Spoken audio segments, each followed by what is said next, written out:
It's Dave Barnett from the investlocalbook.com blog site. I'm getting pretty excited. It's Thursday, November the 13th here today. And tomorrow I'm headed to Vegas for a couple days break, I'll say. Don't want to use the V word because I have managed to set up some business appointments while I'm there. One of which is with quite a prominent podcaster, actually, whose words go out every week, probably to a couple 100,000 people. And I'm really looking forward to it. I sent him a review copy of Invest Local, and he liked it and agreed to meet me and get together for lunch while I was in town. And I think that it's important whenever you want to have a vacation to try to do a little bit of business while you're away. Of course, for tax purposes.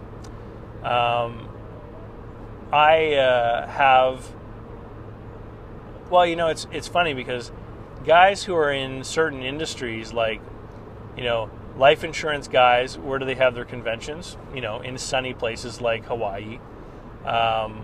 Back when I used to be a sales rep for the Yellow Pages, we used to have meetings in places like the Mayan Riviera.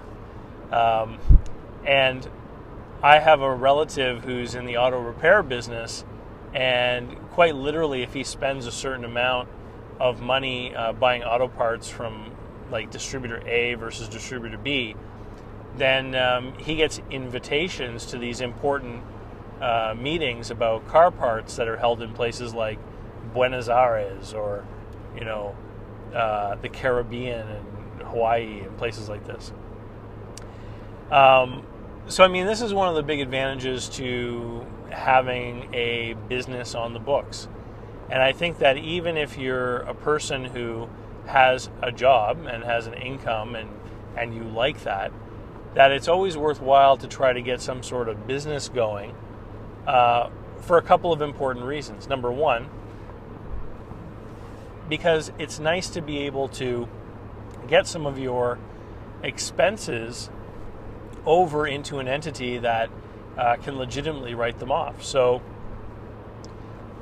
half the time I use my cell phone, it's got to do with my personal business that I own. And so my company pays the cell phone bill with before tax dollars instead of me personally paying the cell phone bill with money that's been taxed off of a paycheck.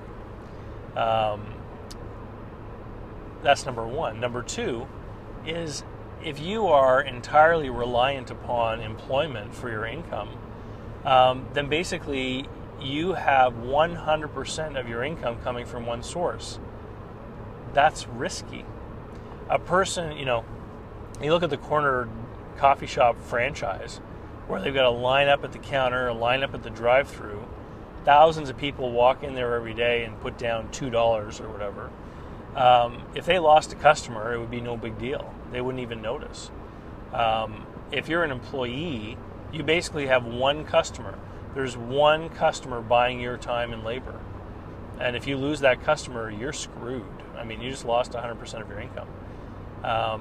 And so I think that with the way that the economy is and how things are predicted to change, I look at websites like Fiverr.com and other sort of gig economy websites and outsourcing type websites. I think there's going to come a time in the future where people are going to be interacting with each other and with businesses in much the same way that maybe things happened back sort of in the medieval economy, where everyone had a trade and people were just, or they were a farmer or they were part of the government of the time, like the king and his men kind of thing. And the king's men were a very small group, but they were like the full-time employees with regular paychecks and benefits. And the farmers or serfs, I guess, stayed on the land and grew the food, but that group of people who were neither farmers nor the king's men, your cobblers, your candle makers, your barrel makers, the hoopers, all these kinds of trades, were basically all self-employed people that just did things 1 gig at a time. Blacksmith waited around until someone came in and wanted some metal worked or wanted to buy a horseshoe or whatever. And I think that we're heading back to that same kind of thing. But we're going to be doing it on a global scale, and it's going to be facilitated by the internet. And there will always be people that are kind of in the local environment. The guy who cuts firewood, he's going to have a market area, and his business is going to run pretty much the way it's been run for a long time. But I think that big companies are going to shed workers, and they're going to be moving to this gig-based model where they're going to have a cadre of contractors around the world, and whenever they need work done, they're just going to parcel it out 1 gig at a time and pay for it. And I think that it can be an opportunity for a great degree of freedom and latitude in your life. I think of that Tim Ferriss book, The 4-Hour Workweek, where you can travel. He in his book discusses how you could set up systems where you can basically work over the internet and then enjoy life in a tropical paradise while still filing your TPS reports to use a line out of Office Space. But I think it's going to be a world of great opportunity, but I think it's going to be disastrous for people who aren't prepared. And for the people who cling to this idea of employment, and that's how you make your living, is by working for someone and getting a paycheck every 2 weeks. So even if you do work for someone and you get a paycheck every 2 weeks, I think it's imperative that you get some sort of business going on your own to diversify your income streams and to expose yourself to what's really happening out there.